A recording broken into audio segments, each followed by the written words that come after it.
เพราะว่าสติบ่ต่อเนื่องความรู้สึกตัวบ่ต่อเนื่องคำว่าความรู้สึกตัวนะก็คือความรู้สึกตัวที่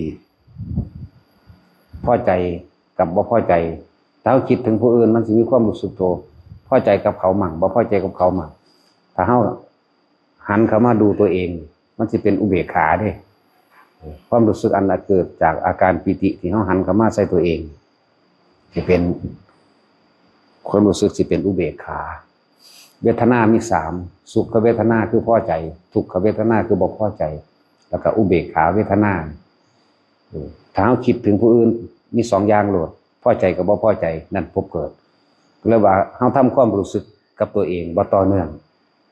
หลายคนบ่เข้าใจคำว่าความรู้สึกพอใจกับบ่พอใจพอใจก็เกิดบ่พอใจก็เกิดเด้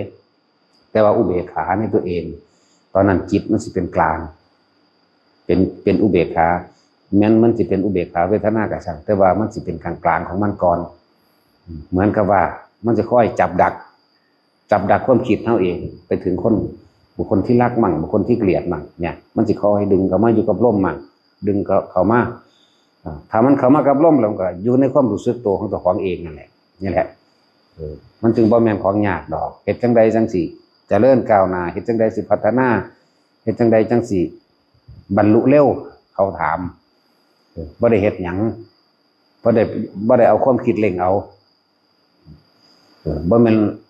เร่งโดยความคิดว่าต้องหาวิธีอื่นๆบ่แม่นเด้อ พยายามอยู่กับความรู้สึกตัวเองมันต่อเนื่องลมนี่แหละความรู้สึกตัวเลยรู้สึกว่าลมเข้าออกนี่แหละความรู้สึกอันเป็นของเวทนาในน่ะหมายถึงตัวใจมันก็อยู่ในเจ้าของเองนั่นแหละมันจะเป็นอุเบกขาเองดอก ขาดการต่อเนื่องและอีกอย่างเวลาปฏิบัติไปเรื่อยๆตกใจจังสิส่วนมากสิคิดตามอันตัวเหตุให้ตกใจไปหาเหตุผลกับตัวตกใจบ่รีบกับคำว่าล่มปุ่นไปให้ความสำคัญกับแสงปั๊บแวบหรือบางที่กับคนลุกสู้ซ่าเกินคนลุกปกติก็มีอย่างสิปุ่นไปหาเหตุผลกับมันนี่จึงบอกว่ารีบทิ้งเลยรีบทิ้งไปเลยบ่เข้าใจตัวนี้ปุ่นนั่งจะไปหาเหตุกับผลมันอยู่เหตุผลกับมันก็เกิดกล้ากับกลัวตอนเดบัดนี่แหละจึงบอกว่ามันบ่ต่อเนื่องคือว่าคือพวกสวดมนต์อยู่ดีๆนี่คือมีคนอย่างผ่านหางตาแวบมันสิงอกพับทันทีเลยงอกไปเบิ่งว่าคือไผคือหยังแม่นหยังนั่นแหละคือความบ่ต่อเนื่องของเจ้าของรีบกลับมาโลดมันเฮ็ดให้ตกใจจังสิก็ช่างกลับมาล้มอย่างเดียวอย่าไปนึกต่อแม้อย่าไปคิดต่อว่าคือหยังนี่ส่วนมากเลิ่นบ่เข้าใจคำว่าสันตติหรือขาดการต่อเนื่องรู้สึกตัวอย่างต่อเนื่องรู้สึกตัวโดยลมนี่ก็เอิ้นว่ารู้สึกตัวนี่ก็อยู่กับตัวเองแล้วนี่ก็อยู่ในกายของตนเองแล้วก็อยู่ในเวทนาของตนเองกายเวทนาจิตของตนเองมันก็เห็นเองนั่นแหละคำว่ากายเวทนาจิตธรรมก็อยู่ในเจ้าของเองนี่แหละ จังว่ามันขาดการต่อเนื่องซื่อๆดอกบ่แม่นว่ามานั่งต่อเนื่องบ่แม่นว่าอยู่วัดต่อเนื่องเด้ต้องอย่าลืมคำว่าสติต่อเนื่องขับรถอยู่กับเฮ็ดได้ต่อเนื่องได้ขับรถเฮ็ดได้กรีดยาง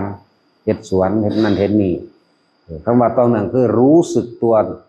ที่ตัวเองอย่างต่อเนื่องเด้รู้สึกโดยลมก็ช่างรู้สึกโดยลมหายใจเข้าออกด้วยตัวเองรู้สึกโดยอาการปิติหรือจุดอุณหภูมิในตัวเองรู้สึกจังซี่มันสิเป็นอุเบกขาถ้าตัวนี้แต่ถ้าเมื่อไหร่ที่เราคิดถึงคนผู้อื่นความรู้สึกตัวของเฮามันได้อยู่ในตัวเฮาเด้มันบ่เป็นอุเบกขาพูนมันไปรู้สึกว่าพอใจมั่งไม่พอใจมั่งน้ำข้นน้ำสัตว์สิ่งของในเรื่องเล่าในอากาศในดินในน้ำขุ่นโพด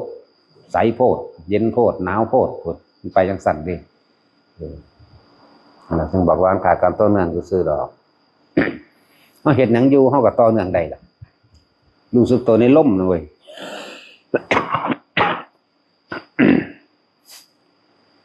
ทำความรู้สึกตัวในกายลมก็คือกายในกายอันหนึ่งเมื่อมันนิ่งดีแล้วมันก็ต่อไปสู่เวทนาจะเป็นเวทนาในเวทนาคือเป็นอุเบกขาเวทนามันก็อยู่ในกายคือเก่าจิตก็คือ จิตในจิตคือสติกำกับจิตคือบ่ให้คิดไปทั้งไม่นั่นแหละกายเป็นหน้าจิตมันก็เห็นเองดอกคำว่าธรรมคือสิ่งทั้งหลายทั้งปวงเห็น เห็นว่าความคิดนี่กันบ่เป็นของเที่ยงแท้แน่นอนนะจิตก็บ่เป็นของเจ้าของมีความเกิดเป็นธรรมดาดับเป็นธรรมดาหมายถึงว่าคิดถึงผู้นั้นสิคิดแซ่อยู่จังซั่นเลยมันก็บ่แซ่สิคิดถึงบ้านอยู่เลยมันก็มันบ่แซ่อยู่บ้านมันบ่แซ่อยู่กับรถบ่แซ่อยู่กับคนเลยนี่แหละมันก็จับต้นส้นปลายได้เงินมันเองดอกคำว่าจิตมันเดี๋ยวเฮาก็เห็นเองดอกว่าแม้แต่ความคิดนั่นครับมันก็เป็นเรื่องที่มันคิดแต่ว่าเฮาบ่ได้คิดตามมันนี่นะพยายามอยู่ในตัวเองนั่นแหละกายเวทนาจิตธรรมรู้สึกตัวอยู่ในกายของเจ้าของเองโดยอาศัยลมรู้สึกว่าหายใจเข้าออกรู้สึกว่ามีอาการปิติอยู่กลางหน้าผากหรือปิติแล้วก็จิตในจิตก็คือสติกำกับจิตถ้าเขาอยู่ในลมถ้าเขาอยู่ในเวทนาเขาเองมันก็กำกับของมันเองหรอกแต่ว่าต้องไปหาทางในหาความจริงหาธรรมหาความหลุดพ้นแล้วก็บ่ต้องไปอยากคำว่าหลุดพ้นหรือพัฒนาให้เร็วขึ้นแม้แต่ความสงบจังสิก็บ่ต้องอยากเด้แค่ว่าเป็นผู้มีสตินี่รู้สึกตัวลมหายใจเข้าออกหรืออุณาโลมเฮานี่พอแล้วบ่ต้องอยากสงบบ่ต้องอยากบรรลุบ่ต้องอยากรู้บ่ต้องเห็นหยังแค่มีสติอย่างต่อเนื่องกับลมต่อเนื่องกับความรู้สึกในกายส่วนจิตมันคุ้มมูอยู่แล้วล่ะจิตเนี่ยมันคุ้มมูอยู่แล้วเหตุอยู่แค่นี้นั่นแหละไม่ต้องไปแสวงหาทางอื่นเล่นแต่อยู่กับลมเจ้าของเองมันสิลาบลึกหรอกเหตุกรรมฐานอันเดียวนี่มันสิไปใส่ว่าต้องโดดว่ามองหันดีมองนี้ดีนั่นแหละความอยากมันตัวนี่ว่าควรกลัวตัวเองไว้มั่งกลัวความคิดเจ้าของเองนั่นแหละมันที่หลอกว่าสำนักนั้นดีกว่าอาจารย์นั้นดีกว่านั่นไปหันเด้ก็ต้องไปกลัวผู้อื่นดอกกลัวตัวเองนั่นเด้อไม่ต้องไปย่านผู้อื่นหลอกดอกตัวเองหลอกตัวเองเวียนว่ายตายเกิดในวัฏฏะอันนี้มันเท่าไหร่แล้วมีแต่ตัวเองหลอกตัวเองเด้อบ่แม่นผู้อื่นหลอกดอกขอให้อยู่กับตัวเองกายเป็นทนาจิตตัวเองเนี่ยที่ไปใส่ประสาทเนี่ยเหตุอยู่แค่นี้แหละบ่ต้องไปแสวงหาไสอีกต้องไปดิ้นรนหาครูบาอาจารย์ทั้งใดแล้วเด้ครูบาอาจารย์คือลมหายใจเฮานี่นึงได้บัดเนี่ยแนวอยู่ตัวนี้โลดเกิดนั่งคืนเขาลมคิดนั่งคืนเขาลมตกใจปุ๊บคิดถึงลมปั๊บย่างไปน้ำปลาเนี่ยงูแลนตัดหน้าจวดตกใจอยู่เรื่องตกใจปุ๊บบ่คิดได้ว่างูมาตะใส่งูหยังบ่คิดนี่กับเขาลมปั๊บโลดนั่นแหละให้ไปเถอะสักวันนึงก็เข้าใจดอกแต่เฮาถ้าว่าสมาธิมันจะเป็นจิตตั้งมั่นในความสงบอันเป็นอุเบกขาเองดอกตั้งมั่นคำว่าสมาธิเดี๋ยวบ่แม่นนั่งหลับตาบ่แม่นเดินจงกรมอย่างเดียวบ่แม่นนอนอย่างเดียวคือทุกอย่างเนี่ยร่วมแล้วเอาจิตตั้งมั่นในความสงบอันเป็นอุเบกขาจิตตั้งมั่นในความสงบทั้งที่มีสิ่งทั้งหลายเข้ามากระทบเด้อกระทบกระทั่งแล้วเฮาไม่หวั่นไหวไม่หวั่นไหวคือบ่มีอารมณ์พอใจก็ไม่เกิดไม่พอใจก็ไม่เกิดนี่แหมบ่มีความพอใจแล้วบ่พอใจดับขาดออกนี่ตั้งหากน่ะเคยสังเกตตัวเองว่าที่เฮาเลี้ยวไปตามนั้นตามนี้ตาเห็นภาพต่างๆบ่คิดเด้ผู้ใดเคยเป็นแบบนั้นบ่เห็นหยังก็สร้างมันก็เลี้ยวเห็นซื่อแต่ว่ามันบ่คิดนำไผนอสิร้ายหรืองามมันบ่คิดเด้